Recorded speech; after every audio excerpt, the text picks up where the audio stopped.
कंचन के बेटे ऋषि की शादी कहीं नहीं हो रही थी। एक तो ऋषि मोटा, ऊपर से कमाई भी कोई खास नहीं। लेकिन कंचन को तो शौक था मॉडर्न बहू लाने का, और उसे एक दिन ऐसी लड़की मिल भी जाती है।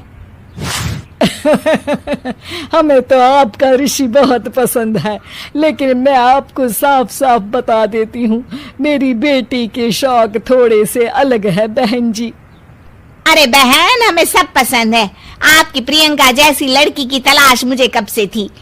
जींस पहनकर अंग्रेजी में गिटर पिटर बोला करे।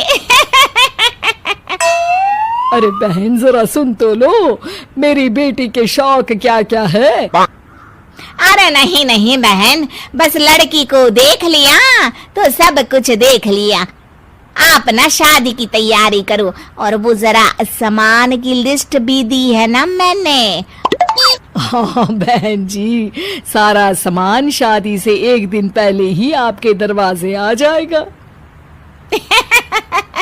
मजा आ गया, मजा आ गया। अब तो बस आप शादी की तैयारी करो। प्रियंका के माता पिता के जाने के बाद कंचन का पति उससे कहता है, अरे भाग्यवान, तुम तो कुछ ज्यादा ही जल्दी दिखा रही थी शादी की। अरे बोलने तो देती, लड़की की माँ क्या बोलना चाह रही थी।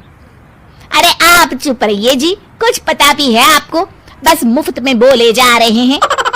मेरी दोस्त शशि की बहू देखी, लंबी पतली और पढ़ी लिखी, हजारों में कमाई और संस्कारी भी। अरे पर जब वो मेरी बहू देखेगी तो जल भुन जाएगी। लेकिन तुम तो शादी ऋषि के लिए कर रही हो ना, या शशि के लिए? तुम्हारा लड़का कुछ कमाता भी नहीं है, और शरीर भी भगवान की दुआ से फूलता ही जा रहा है। फिर बोले आप हैं? फिर बोले आप? मैंने कहा ना, प्रियंका जैसी जींस पहनकर अंग्रेजी झाड़ने वाली बहू किस्मत वालों को ही मिलती है। चुप रहिए आप।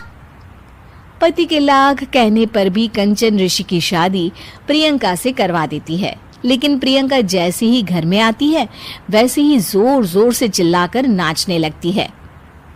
आज मेरे यार की शादी है, आज मेरे यार की शादी है। अरे नाचो मां नाचो। आज मेरे यार की शादी है। कंचन, उसका पति और ऋषि ये देखकर हैरान रह जाते हैं। लग रहा है बहू को शादी की बड़ी खुशी है। हाँ हाँ, बहू क्यों नहीं, हम भी नाचेंगे। अरे नाचो नाचो जी, मुंह क्या देख रहे हो, चलो चलो नाचो, बहू कह रही है। कंचन ये कहकर प्रियंका के साथ नाचने लगती है। ऋषि और उसके पिता वहां से चले जाते हैं। अगले दिन कंचन अपनी सहेलियों को प्रियंका से मिलवाने के लिए घर बुलाती है, जहाँ शशि भी आती है। अरे शशि, कैसी हो? मैं ना तुम्हें प्रियंका से मिलवाती हूँ। अरे सच में बहुत ही एडवांस सोच की लड़की है। कितने मॉडर्न ख्यालात है उसके, पता है तुम्हें? अरे हाँ कंचन, जरूर। बच्चों की शादी अच्छी ही होनी चाहिए, और वैसे भी तुझे तो शुरू से ही ऊंचे ख्याल की बहू चाहिए थी। तभी कंचन की सहेली कहती है, अरे कंचन, बुलाओ ना प्रियंका को, हम भी मिल ले।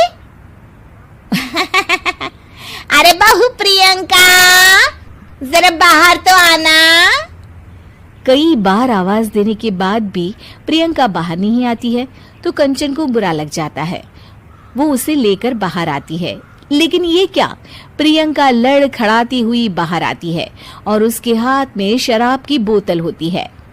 हालांकि शराब पीना स्वास्थ्य के लिए हानिकारक होता है और ये हमारी किडनी के लिए बहुत ही खतरनाक है, लेकिन कंचन की बहू प्रियंका पूरे नशे में होती है। अरे इतने सारे लोग। ये कहकर वो शशि के पास जाती है। आंटी जी, पत्ते खेलेंगी, पत्ते। अरे दूर हो, दूर हो, तुम्हारे मुंह से तो शराब की बदबू आ रही है। अरे कंचन, माना तुम्हें मॉडर्न बहू चाहिए, लेकिन आधुनिकता का मतलब ये तो नहीं ना। बुरा ना मानना कंचन, तुम्हें पता था कि तुम्हारे बेटे की कमाई और शरीर दोनों ही ठीक नहीं है, तो तुम्हें उसी हिसाब की लड़की से शादी करवानी चाहिए थी। ऐसा कहकर सभी औरतें वहां से चली जाती है। तभी प्रियंका की माँ कंचन के घर आती है।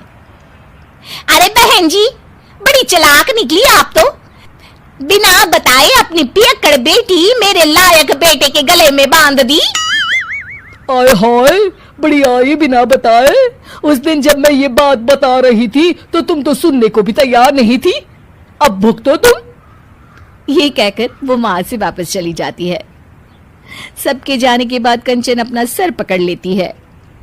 हाय रे, आधुनिकता की अंधी दौड़ में मैं अपनी संस्कृति ही भूल बैठी थी। अब तो राम ही बचाए मुझे।